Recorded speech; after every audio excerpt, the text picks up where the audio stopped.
Welcome everybody to another edition of the GioMoShow, right here on 88.3 FM WXOU, Auburn Hills, Michigan, Oakland University, and all your wonderful station identification features.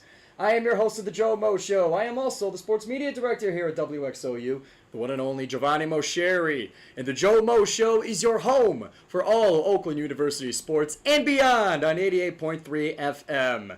Don't forget to follow WXOU on our MAB award-winning 2 years in a row of awards from the MAB in social media. So give us all a follow. WXOU Radio on Instagram, WXOU on Twitter, and TikTok as well. While you're on the internet, while you're looking around on social media, looking for all your wonderful Oakland University goodness, both for sports, music, events, and more, well, why don't you go take a look at my social media as well. I'm out there in the world too, and the GioMoShow's got its own Instagram page. You can find all of that. If you're watching on YouTube, you can find it right below where I'm speaking now. But if you're here on WXOU.org or later on our podcast release, then you can follow me, the GioMoShow, on Instagram, the GIOMO Show to be specific. You can find me, Mosheri_Giovanni. On Instagram, you can find me on Twitter at GIOMosheriWXOU. So we are everywhere. No way to miss the GioMoShow. And to mention it again, you can find the GioMoShow every episode, every second of the GioMoShow is up on YouTube as well as via Spreaker.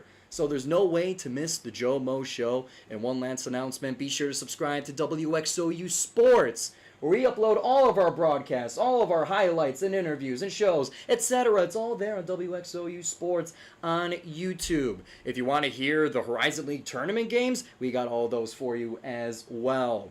So there is so much to get to for today's show. We got Oakland University men's basketball. I don't got to tell you guys what happened, but I'll tell you again that we were in March Madness. We were successful in March Madness. We'll be talking all about that. In addition, we'll be talking about baseball as they shellacked the Penguins on a surprise, on what was normally a home game or a home series turned into an away series. And we shellacked the Penguins in Youngstown via baseball, as well as a little bit of swim and dive news as well.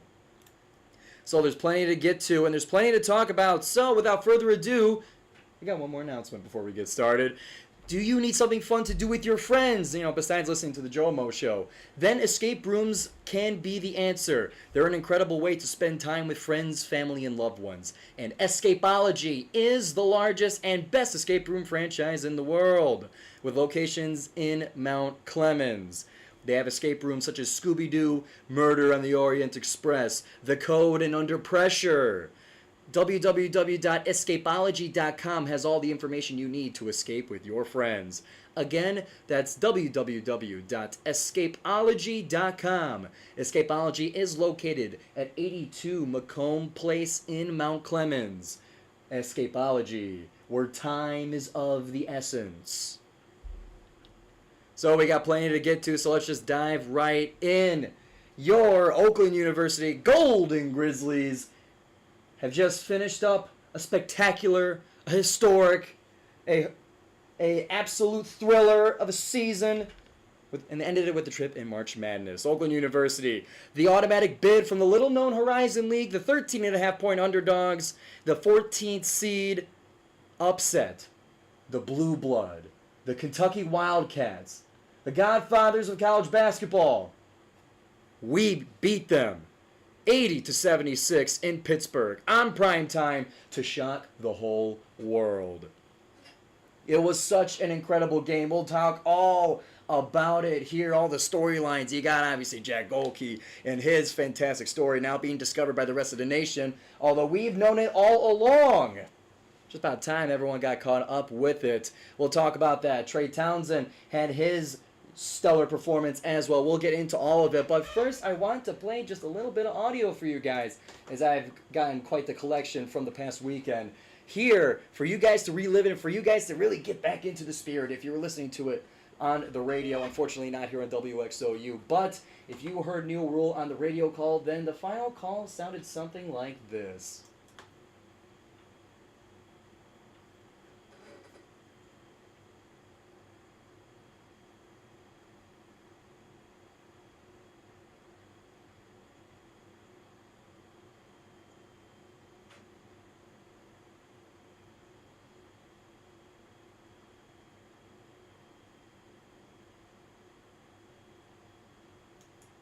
Man, that was just incredible. And unfortunately, I was not able to listen to it, listen to that radio call live. I was not able to watch it on TV, and the reason for that is I was there in person. I was there in Pittsburgh. I saw it with my own eyes. I ruined my own voice trying to cheer on for my Golden Grizzlies. I was there waving the flag, my bandana, the sunglasses. You know the get-up that I go to when it comes to games, and I brought it to Pittsburgh, baby. We were there. We had a bus full of students. We had a whole section of alumni and faculty and Golden Grizzlies faithful in the PPG Paints Arena in Pittsburgh. We got to see it with our own eyes. A historic moment in Golden Grizzlies athletics. A historic moment in March Madness. A historic moment in college basketball. We got to see it. You heard me on the GioMoShow preview. You kind of heard me talking about the game, what I thought about it going into it. And you guys aren't going to believe me. That's okay.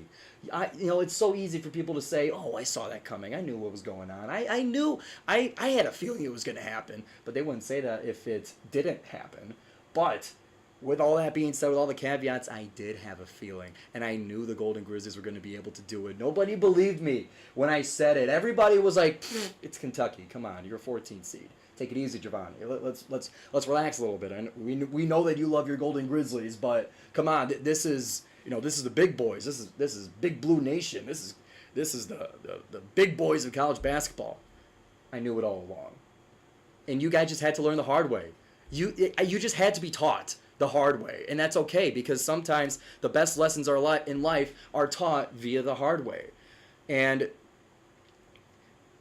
Let me prove something to you. If you guys really don't believe me, I was lucky enough to be invited onto the Rupp to No Good podcast, a podcast dedicated to Big Blue Nation and to Kentucky basketball. They saw my little spiel on Twitter. They wanted to get an Oakland opinion on their show, so they were lucky enough and they were kind enough to have me up as a guest on their podcast that we recorded Tuesday night before the Thursday game against the Wildcats and the Golden Grizzlies. So just to prove a point here, and forgive me for being kind of sporadic here, but I had to hit the ground running on this. I've been waiting to talk about this since Thursday night. So with all that being said, for those of you who don't believe me, don't believe that I had the feeling here, that I had the crystal ball, that there's no way he's just making it up. Allow us to listen to some video, to some audio rather. If you're on YouTube, then you can listen to the audio later on the podcast version of the GioMoShow. That's where you'll get the wonderful audio here. But you can switch to WXOU.org to get the audio that I'm playing here, and you can listen to it that way. So there's plenty of ways to get to the GioMoShow. But enough lollygagging. Let's get to the audio.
Yeah, so basically I was right. I was literally 1 point off. I knew it was going to happen. I had the crystal ball. You guys should have listened to me.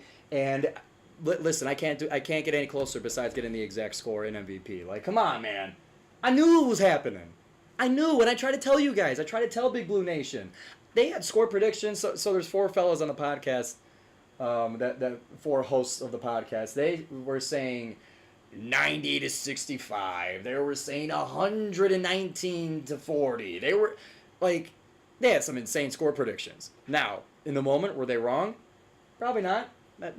Some of them were a little bit reasonable. They scored almost 90 a game going into this. They were literally the best three-point shooting in the country going into this game.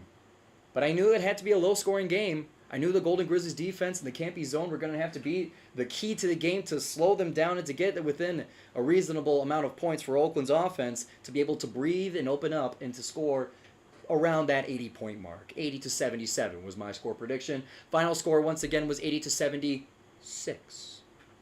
So I just wanted to kind of flex on that one, puff my chest a little bit, because I was hype about that all weekend long. I just had to show it to you guys. Listen, I know what I'm talking about here. You guys don't think so, but there's proof and there's audio, and you guys can listen back to it. Listen, I'm good at my job. What can I say? So, kind of moving on. So, okay, flexing aside, let's kind of get back to the game here. So, as I mentioned, I was at the event. I was on site. It was a bus of us Golden Grizzlies fans. It was, about one full section of Golden Grizzlies fans that were there. And we took over. We took over the entire arena. It was section 111 of the lower bowl of Golden Grizzlies fans, alumni, faculty, students, the works.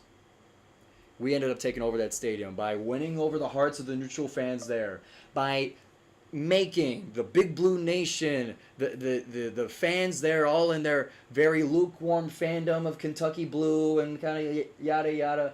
We'll go to the game, we'll watch it, whatever. We took over.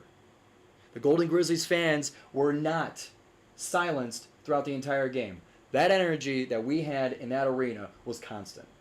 It was dedicated, it was determined, and it was unwavering. I would say, to selfishly take a little bit of credit, that energy in the building was, I believe, a huge piece as to the keeping the game within the Golden Grizzlies' range and to keep them going, even though Kentucky was able to basically match whatever Oakland was doing. I don't think the game ever. I didn't check the box score necessarily, but I don't know if the game got even beyond 2 possessions. It was close the entire way. But Oakland was not going to be quiet. We won over and took over that arena. I found Kentucky fans to be respectfully soft, just to kind of. I could tell they were scared going into the game. When when I was on that podcast, I did notice that they had their hesitations, for St. Peter's reasons of years past, but. I just had a feeling, and we had to kind of have that constant output of energy to get the game to where it needed to be, and the game got to where it needed to be. It was just such a fun experience. It was a sight to behold. I'm so blessed and I'm so lucky to be able to see it and to experience it. My senior year, especially, kind of being, as involved as I am in Oakland athletics, it was just such a sight to behold. It's something I'll never forget. And it's something I'll never stop talking about either whenever Oakland basketball comes up. So it was just such an incredible experience. Thank you to the OSI. Thank you to Oakland Athletics and to everybody who even had a little bit of involvement in getting that bus over to Pittsburgh that Thursday night to allow us to see and to watch and to cheer. And nothing but the absolute biggest thanks for allowing us to do that. And there'll be another round of thank yous when we talk about the NC State game, but we'll stay on one topic here. So in that game, what was the big storyline coming out of it? If you were closing your eyes and plugging your ears and sticking your head in the ground like an ostrich, and you had no idea what happened, well, luckily, I'm going to tell you. The big story that came out of this game, nationally, it was like wildfire, spread across the entire nation. Everyone had GOHLKE fever. Jack GOHLKE made himself forevermore a March Madness legend. One that will be talked about for years by Oakland University, by Kentucky, by the NCAA. It's a story that will be told for generations. And that story is 10 of 20 from 3. That it's incredible what Jack GOHLKE was able to do on one of the biggest stages that Oakland has ever been on. in one of the most high-pressure situations that you can be in for a mid-major basketball team. To go up against one of the best programs in college basketball history, against 7-footers, and those, I think every single person on Kentucky's team was taller than Jack. Was as tall as Trey. It was a big team. They had so many 5-stars. They had the best recruiting class in the nation. They had NBA prospects. And to not be intimidated or to not be wavered in any way, and to keep the confidence that he's had, and he's told you that he's had, is nothing but astounding. So in that game, as mentioned, 10 of 20 from 3. Nobody could believe the volume shooting that he did. I believe he dribbled literally 3 or 4 times throughout the entire game. It was all catch and shoot. Everybody was surprised. Everybody couldn't believe it. But it's normal. That's what we do. Oakland basketball is known for the insane volume of three-point shooting. Campy's always done that. If you want to take a look back in history, Travis Bader, when he played, let me find my notes here. In 2013 and 14, Travis Bader for Oakland University broke the NCAA record for three-pointers made and for three-pointers attempted, and set the single-season three-point made record. It's happened at Oakland before. We've had number 1 three-point shooters in the country before. Jack is just, not just, but Jack is the next in line of that generation of Oakland three-point shooters. He finished number 1 in the nation in three-points made and attempted on an astounding 37%. The highest volume in the country. And 37.6% was his average. Astounding. Amazing. But it's what Oakland does, and the country starting slowly to learn that. And it was amazing to watch everyone learn that.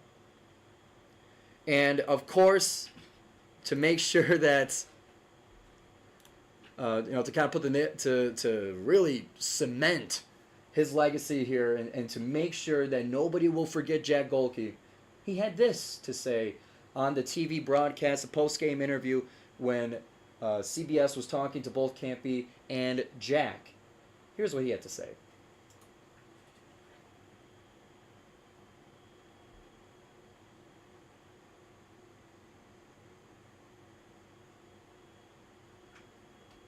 We're not a Cinderella. It's something that will be repeated and echoed for generations. We are not a Cinderella. And what does that mean? He explained it, but I'll explain it for him. What he meant by that is that typically a Cinderella story is told by a team that shouldn't be there. That by some fairy godmother magic was able to not only make it to the tournament, but win the games that they do. It's something that shouldn't happen, and it takes something beyond the team's skill and makeup and coaching to be able to do. But that's not the case here with the Golden Grizzlies. That's not what this Oakland team is. We're not a Cinderella because we belong. Because we're good enough to compete with anybody in the country. It's no fairy godmother magic. There's no fairy dust. It's just what Oakland was made of. And it was, first of all, bars. That was an awesome line to drop on your way out of the interview. But, a savvy media move by our Jack GOHLKE, and as you can see, he's becoming quite skilled in the media and NIL game because of his performance. But it's such a legendary quote. I can all but guarantee that in some way, in some shape or form, that's going to be printed somewhere in the arena. Whether it's in the entrance, where they have all the players kind of painted on the wall, or it's a banner that will eventually be hung. We're not a Cinderella. It's such a good line. I love that. I just love that. And to kind of to give one more point as to Jack, for the Jack GOHLKE story, and how this isn't a Cinderella, that his performance on that court was not some magic. This has happened before. We've seen Jack do this all season long against the toughest opponents. And I'll give one example from the away Milwaukee game that Oakland played earlier this season. Now, Jack is from the Milwaukee area, from Pewaukee, I believe his hometown is. High school graduate of the Pewaukee Pirates. So Oakland was on the road for the second game in the Horizon League series between the Panthers and the Golden Grizzlies.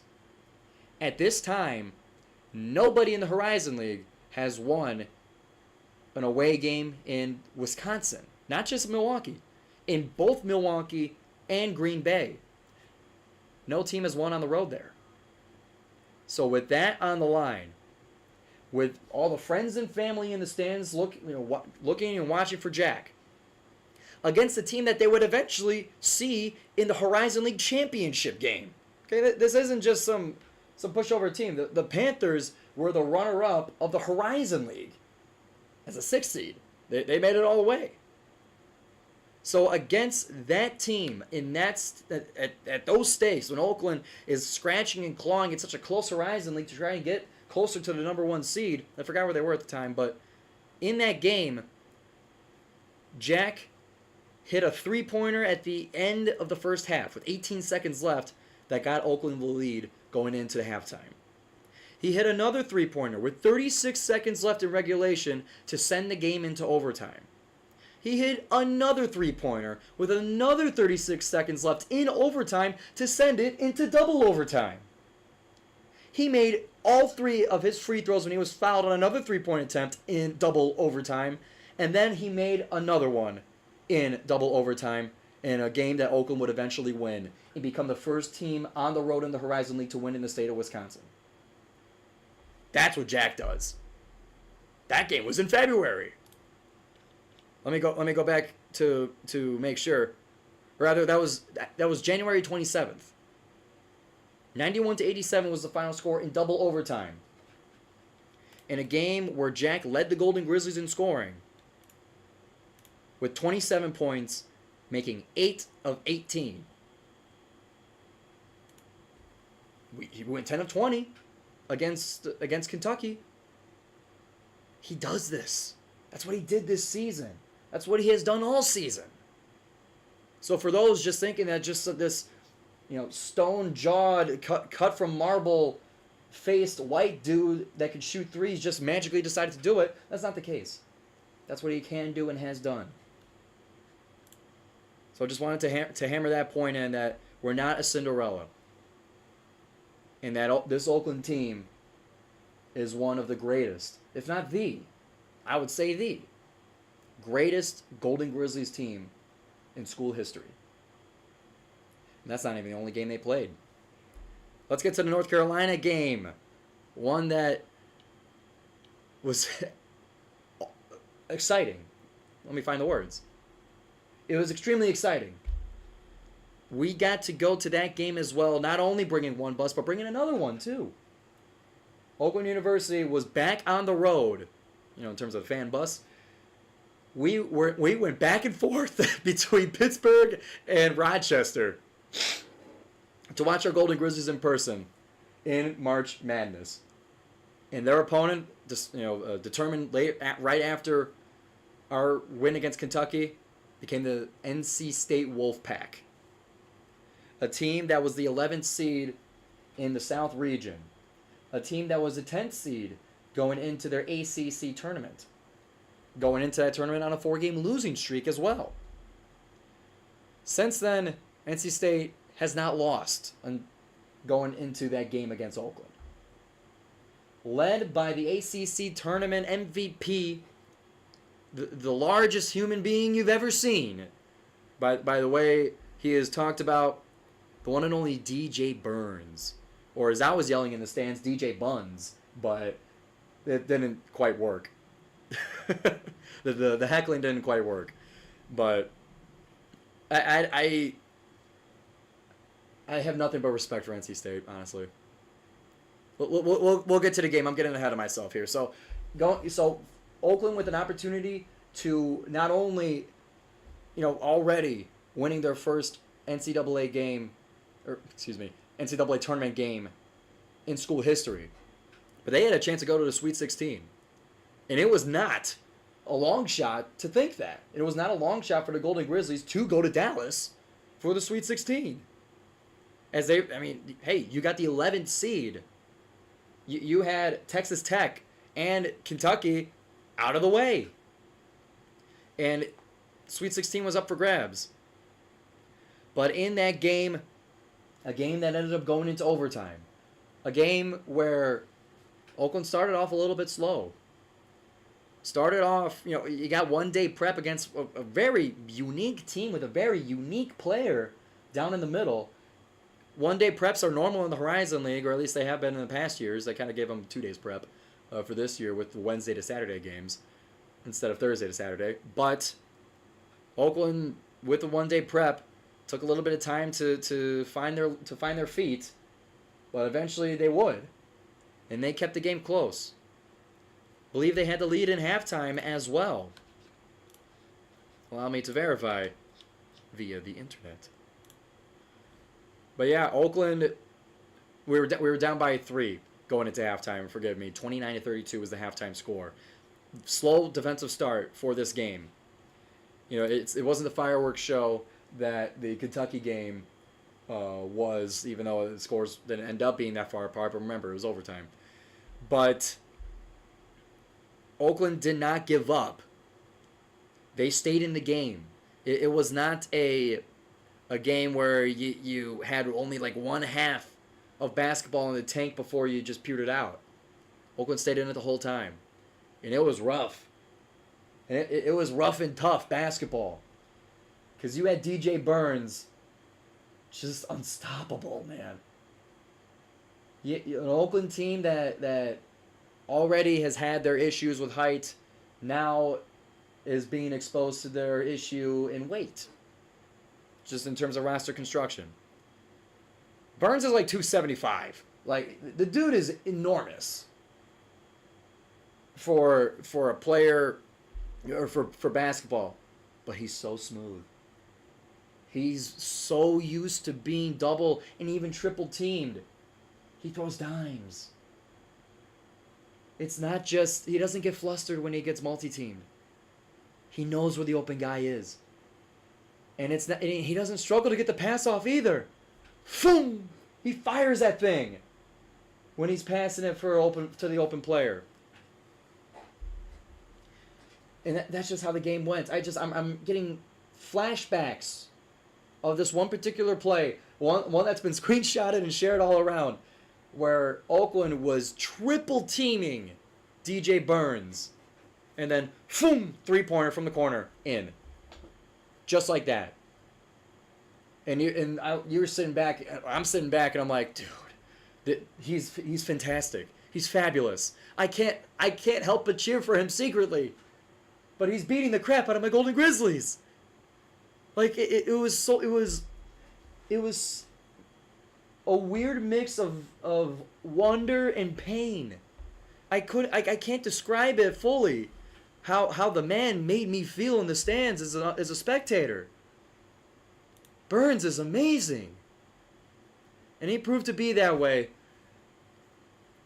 And as they in the Wolfpack went on to beat the Golden Grizzlies in overtime.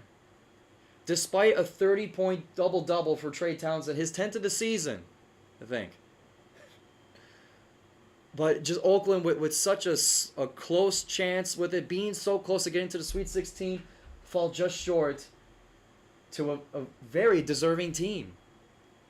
I have my bitterness towards it. I told people I didn't have my bitterness, but as I kept scrolling through social media and I kept seeing the screenshots of the wincing faces of our players against him in the paint, it stings a little bit more as the days go on, but I know that I'll eventually become at peace with the way the game went, with the NC State Wolfpack. Their amazing, amazing run that they're on so far, starting all the way back from the ACC tournament as a 10th seed.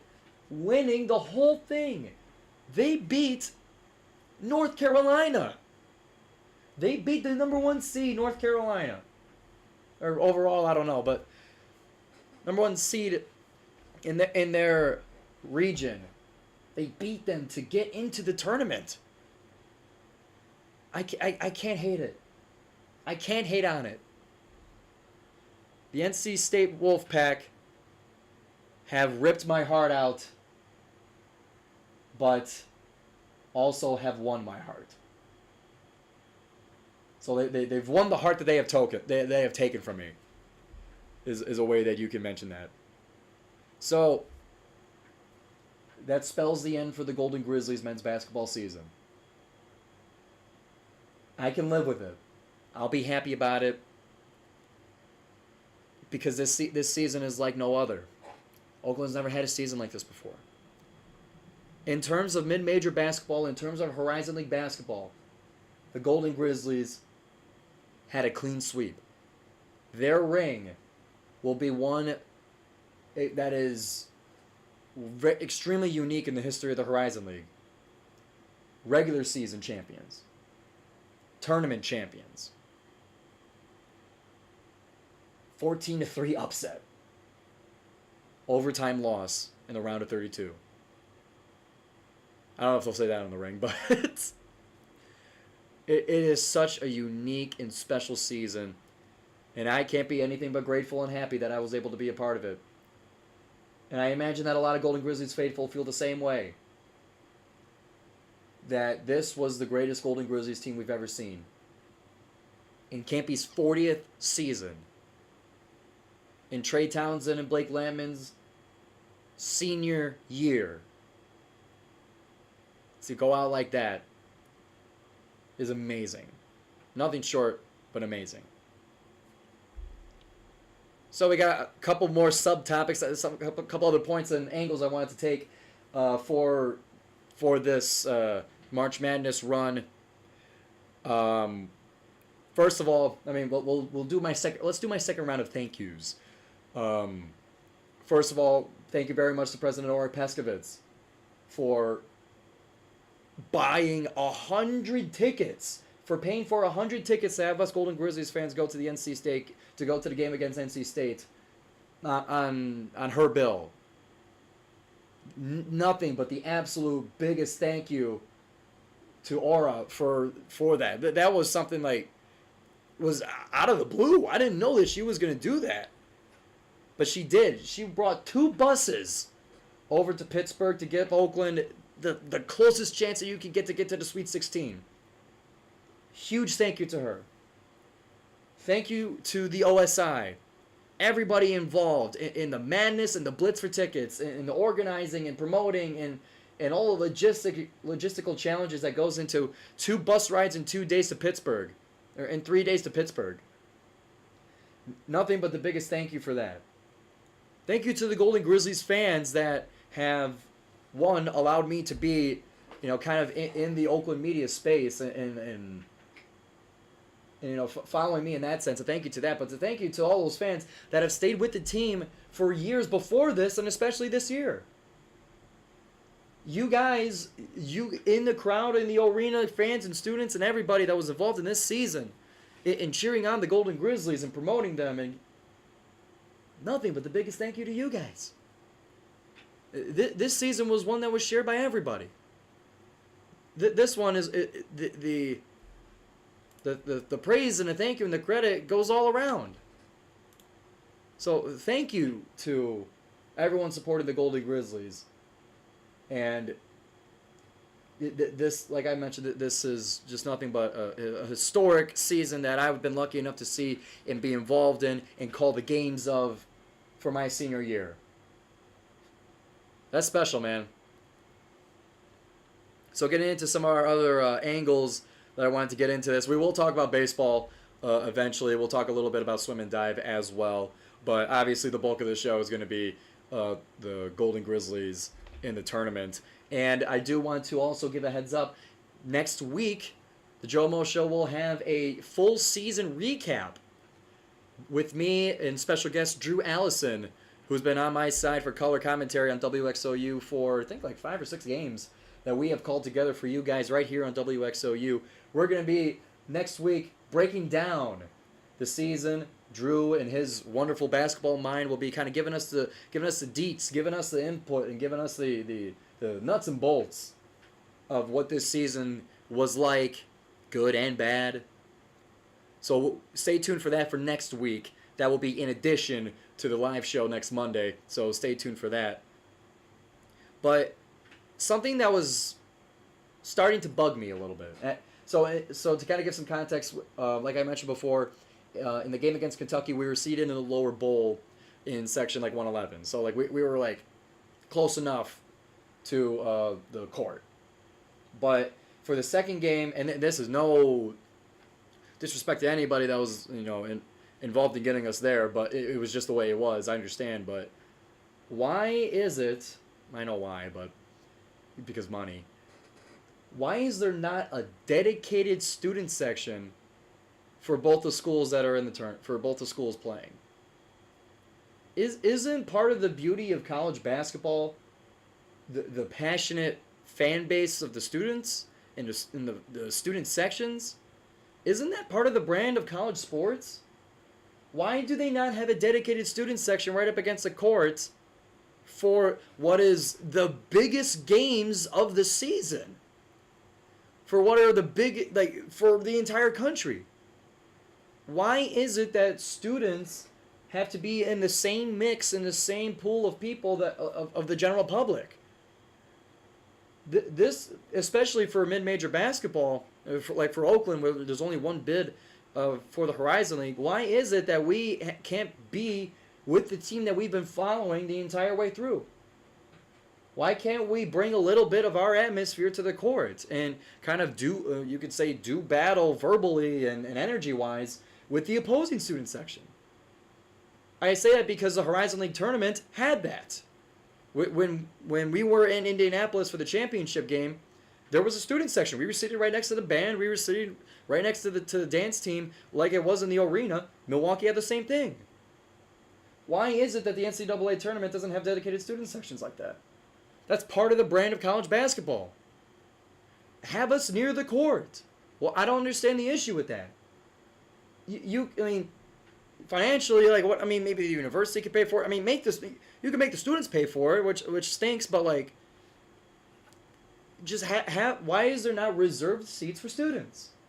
I had issue with that because we were seated in a section. What was it, like 222? We were like up in the second level, right up against the glass. With a mix of the general public, and we weren't able to stand up because people couldn't see. We were so far away that, I mean, we were still shouting, we're still cheering, of course, but like it doesn't have that same impact. Waving flags and throwing signs, you can't do that because you're bothering other people. I don't want to bother other people. So what that ends up being is just like I have to hold it in. I have to sit there like a good boy and kind of be polite for the rest of the people. Why do I have to do that as a student that's been following the team the whole season? For a team that hasn't made it there in 13 years. Why am I limited to a mix of that kind of seating? Have student sections at these games. That's part of college basketball. Get the students up against the court, either behind the baskets or to the sides. Give each team 100 tickets for students. Have it an even 100. It's first come, first serve. If people on the school don't like it, that sucks, whatever, then you kind of go into the general pool of ticket purchasers. But get 100 kids of each school as a dedicated student section. Have them on opposite sides of the court so they don't fight each other. But I feel like that robs a lot of energy and a lot of juice from the games and from the stadium. And, I say this even though Oakland was still able to kind of win over the crowd against NC State. But we were just kind of like spread out, and the cheers weren't coordinated, and like yeah, it can't always be like the arena, but like, why not? Why not? I mean, like a little bit of it. You can work the pricing out. I mean, what like. You can work that out, but you're robbing yourself and the audience of that college atmosphere. That sucks. They should have a student section. They should have a dedicated hundreds of tickets for students instead of just having us dispersed throughout the arena. I think that's bull. Another point I wanted to get to is a little bit more about Jack GOHLKE. It was shown that after the game, there was a line about a mile long of fans, kids, alumni, students. There was a long, long line for Jack GOHLKE pictures and autographs. And he stayed for hours after the game, letting every fan take every picture and signing everything he can. Jack is just, and this goes to the rest of the team as well. This isn't just Jack. This Golden Grizzlies team, and Campy has also said this the whole season, this is a fantastic group of men. These are fantastic people in terms of their attitude, in terms of their bond with each other and togetherness, in terms of their professionality, in terms of their politeness and etiquette. This is a class act team. Jack staying for hours to sign autographs it melts your heart. After suffering such a tough loss, overtime in the NCAA tournament, he still stayed to sign autographs, and he still stayed to greet the fans. He always says thank you in the arena. When the team goes around for the team that goes around for high fives in the event of a home win, it's thank you and high fives and thank you. They're just absolute class acts. No, like Campy says, there's no ego. There's no ego for get me the ball. There's no ego for, what are you going to pay me? I mean, I don't know.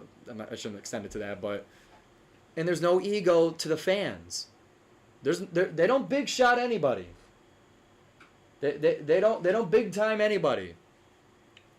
It warms my heart to see such gentlemen after such a tough loss still being able to greet and thank the fans. It's incredible. It's amazing. So I wanted to give that kind of shout out, not only to Jack for doing that. I mean, he was pictured doing it. I don't know if the other players were doing that, but all season long, Oakland has done that. It's amazing. And finally, one last topic that's kind of is mixed in a senior speech, but I'll make this one quick because we still have to talk about baseball and swim. But everyone's talking about Oakland now. This is exactly what the GioMoShow, what WXOU Sports, what I personally have been wanting for this team ever since I was the sports media director here on campus. Ever since the GioMoShow became your home for Oakland sports and beyond. Everyone now is talking about Oakland. Now, did I have anything to do with it? Maybe 0.1%. I understand that it's because the team is winning and people pay attention to teams that win. I understand that. But what this has done for the Oakland brand, for the Oakland basketball, image on campus and beyond, this is exactly what this campus and university has needed. There is no bigger spark in mid-major basketball than winning a tournament game. Everyone's talking about it. Everybody's interviewing Jack. Everybody is talking to Campy and to Trey. Everyone is writing about them. You've seen Jack's face everywhere. Everyone's talking about Oakland. Now everybody knows who we are and where we are. We are the Golden Grizzlies of Rochester, Michigan. Ain't no California here. We're from Michigan. Everyone knows that now. Everyone understands and respects, to a degree, Oakland basketball. Oakland University. Sports are the front porch of any university. That it's how it is. And when you don't have a football team, it's already tough. So the basketball team is going to have to do a lot of the public image heavy lifting. As unfortunate as that is, and how unfair it could be, it is what it is. So for our basketball team to make this much national and local headlines, it's exactly what we've needed. Jack has been so far, well, first of all, he has his TurboTax NIL. He has his whatever the flip-flops him and Trey were doing. He has those. Buffalo Wild Wings. He has been a guest on the Rich Eisen Show, on the Pat McAfee Show. Just today, the Part of My Take podcast. Jack has been everywhere. Everyone wants to know about Jack and the Golden Grizzlies. Everyone wants to know about how could Campy stay there for 40 years. Everyone wants to know about Mr. Oakland Trey Townsend. Everyone wants to hear about it. It's exactly what I've wanted. This is great for the university now, and especially in a year where the basketball has been on a downward trend overall in the state. U of M's had a really bad season. Hopefully for their sake they get back with the new hiring. MSU basketball, not the season they were hoping for. Pistons, not the season you wish for. Not the season you wish on anybody. So this was the perfect time from a media perspective and from a fan base perspective. This was the perfect time to have a team in a run like this. Everyone's talking about it now. Everyone is going to be paying attention now. Now, of course, once we get back to October for the next season, it'll lose a little bit of steam because the team is going to have a lot of turnover just like every other team in the country. Yes. But now you have national pedigree. A little bit, to whatever degree you choose. But Oakland is on currently the national spotlight. For however long it lasts, people are talking about it. And it's everything I've hoped and dreamed for Oakland. And it's happening. What I hope for through this is that the campus is going to become and revive itself to and return to the glory days of the arena being packed every single game. I've never seen it with my eyes, but according to those who have followed basketball for a while, according to those like Greg Campy and Matt from the Horizon Roundtable, the arena was packed every single week or every single game against anybody. This could be the spark to return that to campus. This could be the spark that could turn Oakland into a campus that loves their sports, that is electrified, that is buzzing when it's game day, that everyone knows and is trying to get seats and tickets and is trying to get into the arena to see with their own eyes, to make it a day of, to make it a night event, to make it something that you do with your friends, and it's a tradition that you make with the friends that you make here at Oakland University. This run could be the chance and the spark needed on campus to make that happen. It's everything I've hoped for, man. And to go out like this in my senior year, I'm not leaving. GioMoShow's still going to be going. I'm still going to be covering Oakland. But as a student, to be able to experience that and to do my best to share it with the rest of the student body, this has the potential to be a historic and a milestone for this campus. And I hope the university is going to be able to capitalize on it as well.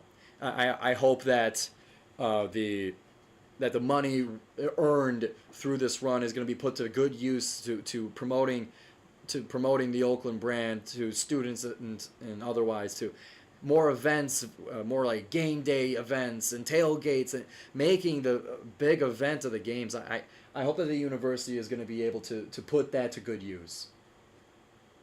So here's to that.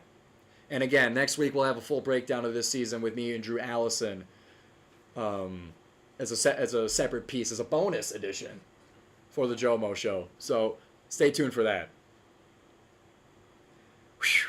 All right, that's enough Oakland basketball. We did 50 minutes on Oakland basketball, dude. Let's go. I could do another 50, but we'll save that for next week. So before we get to baseball, let me tell you about the Blue Ski Mask Show.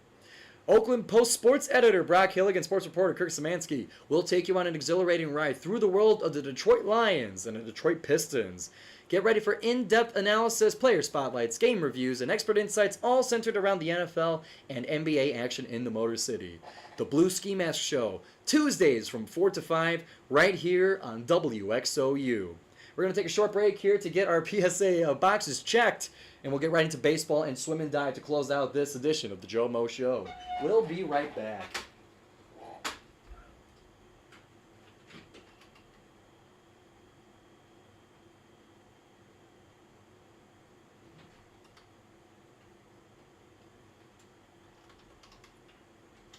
Hold on.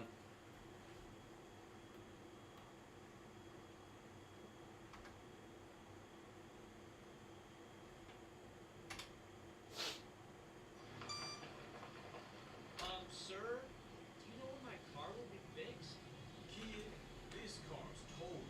I don't think you'll be listening to radio for a long time. But I'll miss all my favorite shows on WXOU. WXOU 88.3 FM. I love listening to that station on my long drives. Such original content. Yeah, now I'll be missing out on that. I can't afford another car for a while. There's an easier solution to your problem. Stream WXOU on the website. Just go to WXOU.org/listen. You won't find another station that can compete with WXOU on FM airwaves or online streaming. You deserve the best music experience, so listen to the Grizz and, of course, drive safe. Hey, pretty lady, you got a smoke I can bum on? Oh yeah, bro. Let me check for a minute. Here's a cigarette for you.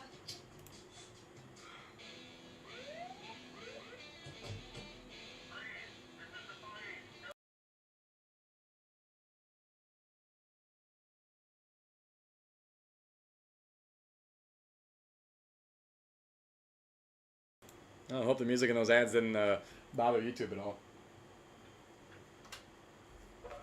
Welcome back, everybody, to the Joe Mo Show, 88.3 FM, WXOU. Final segment of the show. We're going to get quickly through baseball and swim and dive, as they had a little bit of action going on this week, as well to the Golden Grizzlies men's basketball team. So for baseball, due to the snow that happened this past weekend, what was supposed to be a home series against Youngstown State turned into an away one. And Oakland in that series was able to get the win 2-1 over the Youngstown State Penguins. But I'm getting ahead of myself here. Tuesday was also a matchup for the Golden Grizzlies. They traveled to Mount Pleasant to face the Central Michigan Chippewas, a game that last year we called on WXOU, where Oakland was able to hold tight but couldn't quite get the finishing touch to beat the Chippewas. This year they do, as they were able to beat Central Michigan 11-8 on the road to Mount Pleasant before going on the road to Youngstown State. So I wanted to make sure I got that in chronological order. But for that series, Oakland beat Youngstown State 2-1. It happened via a 2-3 loss in the first game against the Penguins, but then Oakland followed it up with an absolute fireworks show, a smoke show in the next two games, scoring 27 runs in both of those games. Game two, this was of a doubleheader, by the way. This is the same day. 14-1 win in the second game and 13-3 win in the third game. It was nothing but like homers and triples, and it was freaking fantastic. To break down a little bit of some of the stats for you, in the second game against Youngstown State, Brandon Nye went three at-bats, had a hit good for 2 runs and 3 RBIs, and Lucas Day, 4 at-bats, a hit, 2 runs, and 3 RBIs.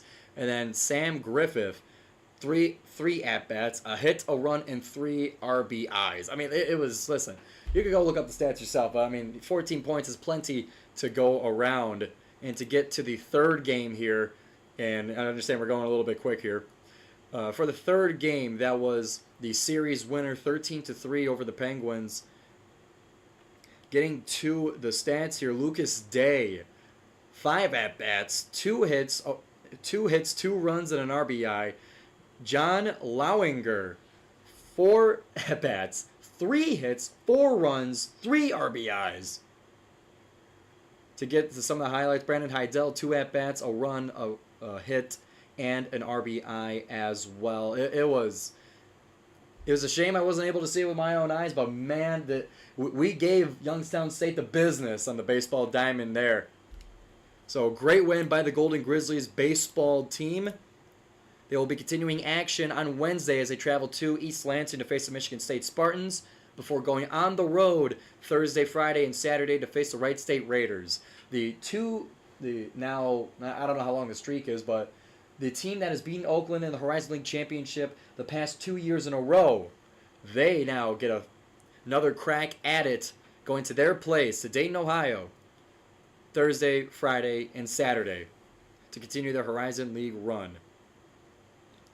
So that will close it out for the quick segment of baseball here. Softball had their home series canceled due to the snowstorm that was supposed to be against IUPUI. They have now moved that to later in the season. But with that, and that's some of that spare time for the softball team, they were on the bus to Pittsburgh. So that was a lot of fun to be with them for that trip. They obviously they show up and they show out in the stands for their Golden Grizzlies. So shout out to the softball team for being able to come to Pittsburgh with us. And then finally, to finish things off, swim and dive just competed in the end. Let me try and get this acronym here.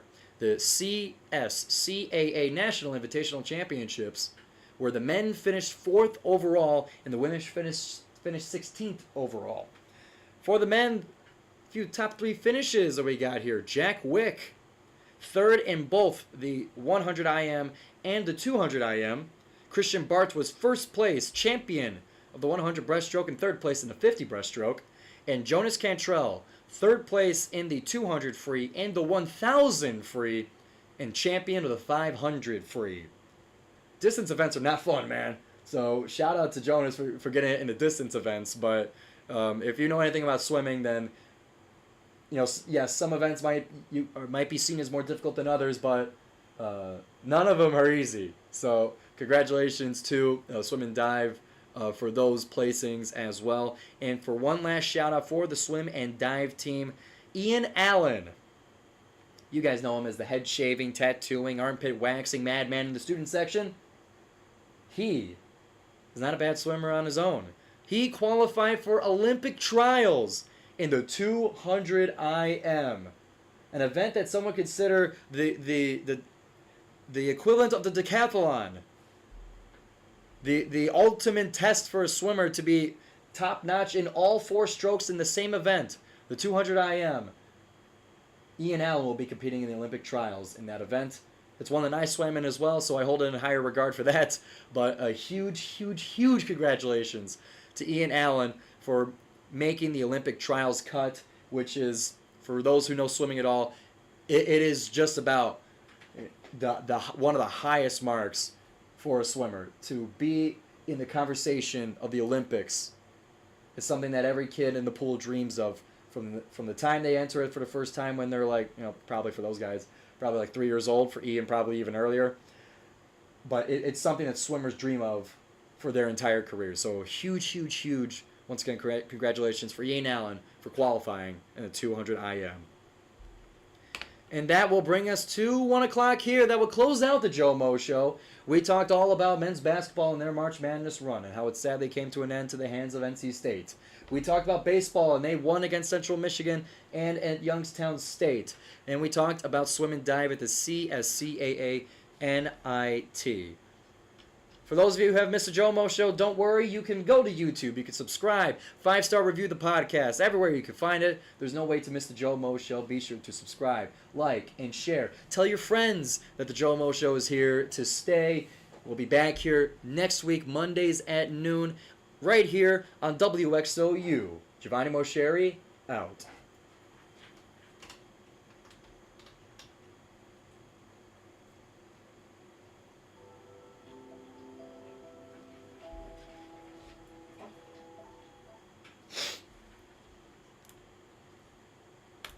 And thank you for everybody for tuning into the show. via YouTube. I really appreciate you guys being able to tune in that way. Like I mentioned, if you want the full and the crisp audio, then we got the podcast that'll be coming out in just a little bit later today. That'll have the audio that was included in the basketball segment as well. So big thank you for you guys for tuning in live for the show. And yeah, we'll be back on Monday. Business as usual here. But dude, I'm still like processing the loss to NC State. Like I was perfectly at peace with it before, but I'm looking at it and I'm looking at the media of DJ Burns. Like he's on all these podcasts and he's getting all this coverage, and you know, it's just like we couldn't do anything. It was so frustrating. It was just like I'm almost jealous of them. I am jealous of them being able to continue, but just dude, NC State's good. They deserve it. I should be happy about it, but like God.